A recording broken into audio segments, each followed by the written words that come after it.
Railway line నిర్మాణంలో భూములు కోల్పోయిన బాధితులకు నష్టపరిహారం చెల్లింపులో జాప్యాన్ని నిరసిస్తూ సిపిఐ ఆధ్వర్యంలో భూ నిర్వాసితులు నిరసన చేపట్టిన సంఘటన మహబూబాబాద్ జిల్లా కేంద్రంలోని రైల్వే స్టేషన్ సమీపంలో చోటు చేసుకుంది. భూ నిర్వాసితులు నష్టపరిహారం చెల్లించాలని నినాదాలు చేశారు. ఈ సందర్భంగా సిపిఐ రాష్ట్ర కార్యవర్గ సభ్యులు అజయ్ సారథి మాట్లాడుతూ, మూడవ రైల్వే లైన్ నిర్మాణంలో భూ నిర్వాసితులు నష్టపరిహారం చెల్లింపులో 2 ఏండ్ల నుంచి అధికారులు కాలయాపన చేస్తున్నారని ఆగ్రహాన్ని వ్యక్తం చేశారు. రైల్వే అధికారులు భూ నిర్వాసితులకు పరిహారం నిధులు మంజూరు చేసినా జిల్లా అధికారులు నిధులు విడుదల చేయడంలో జాప్యం చేస్తున్నారని ఆవేదన వ్యక్తం చేశారు. ఇప్పటికైనా ఉన్నతాధికారులు స్పందించి భూ నిర్వాసితులకు వెంటనే నిధులు విడుదల చేయాలని, లేని ఎడల ఆందోళనలు తీవ్రతరం చేస్తామని హెచ్చరించారు. ఈ నిరసన కార్యక్రమంలో భూ నిర్వాసితులు, సిపిఐ నేతలు పాల్గొన్నారు. మహబూబాబాద్ జిల్లా కేంద్రంలోని కొరివి గేట్ సమీపంలో 3వ రైల్వే లైన్ నిర్మాణ సందర్భంగా 2023 ఫిబ్రవరి 1వ తారీఖు రోజున ఈ ప్రాంతంలో అనేక సంవత్సరాలుగా ఇక్కడ నివాసం ఉంటున్నటువంటి ఈ యొక్క కుటుంబాలందరికీ కూడా నోటీసులు ఇవ్వడం జరిగింది. ఆ తర్వాత దీని యొక్క ప్రక్రియ పూర్తయిన తర్వాత ఈ యొక్క భూమి కోల్పోయినటువంటి వాళ్ళందరికీ కూడా ఇక్కడ అందరికీ సంబంధించిన స్థలాలు, అదేవిధంగా ఇండ్లు కూడా కూల్చేసిండ్రు.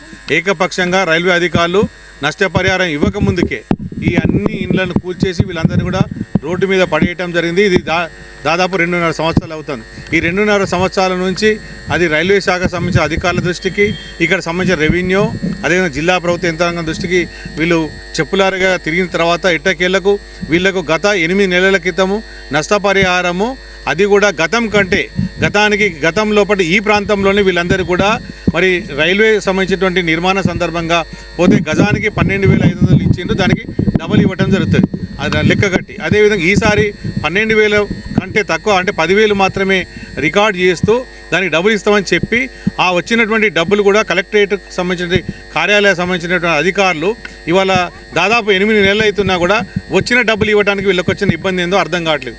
దేవుడు వరం ఇచ్చిన పూజారి అడ్డం పడ్డ చందంగా ఇక్కడ ఉన్నటువంటి అధికారులు రైల్వే సంబంధించినటువంటి వాళ్ళు ఇచ్చినటువంటి డబ్బులన్నిటి కూడా ఎందుకు 8 నెలలుగా ఇవ్వకుండా తాత్సారం చేస్తున్నారో సమాధానం చెప్పాలి.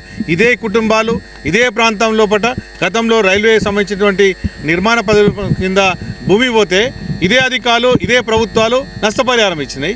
ఇప్పుడు ఇవ్వడానికి ఇన్ని నెలలు వచ్చిన తర్వాత కూడా అది వచ్చిన తర్వాత వాళ్ళకు డబ్బులు ఇవ్వకుండా జాప్యం చేస్తూ ఉన్నారు. వీళ్ళ చుట్టూ తిరిగిపోయడమే కాకుండా ఈ ప్రాంతంలో ఉన్నటువంటి అన్ని రకాల ఉన్నత స్థాయి అధికారులకు ప్రభుత్వం దృష్టికి, ప్రజాప్రతినిధుల దృష్టికి తీసుకొచ్చినా కూడా జాప్యం చేయటం వల్ల గౌరవ జిల్లా కలెక్టర్ గారు దీని మీద స్పందించి జాప్యం చేయకుండా ఏదైతే ఇక్కడ భూమి కోల్పోయినటువంటి నిర్వాసితులందరికీ కూడా తక్షణమే నష్టపరిహారం భూసేకరణ చట్టం 2013 ప్రకారం ఇవ్వాల్సిన బాధ్యత ఉంది. వచ్చిన నిధులన్నింటి కూడా ఆపకుండా మీనమేషాలు లెక్క పెట్టకుండా ఇవ్వాలని సందర్భంగా డిమాండ్ చేస్తున్నాం. ఇవ్వని ఎడల సోమవారం రోజున గ్రివెల్సెన్ జరిగే సందర్భంలో పట ఈ యొక్క రైల్వే ట్రాక్ నిర్మాణం సందర్భంగా నష్టపోయినటువంటి భూ నిర్వాసితులతోటి సిపిఐ పార్టీ ఆందోళన చేస్తామని చెప్పి తెలియజేస్తాం.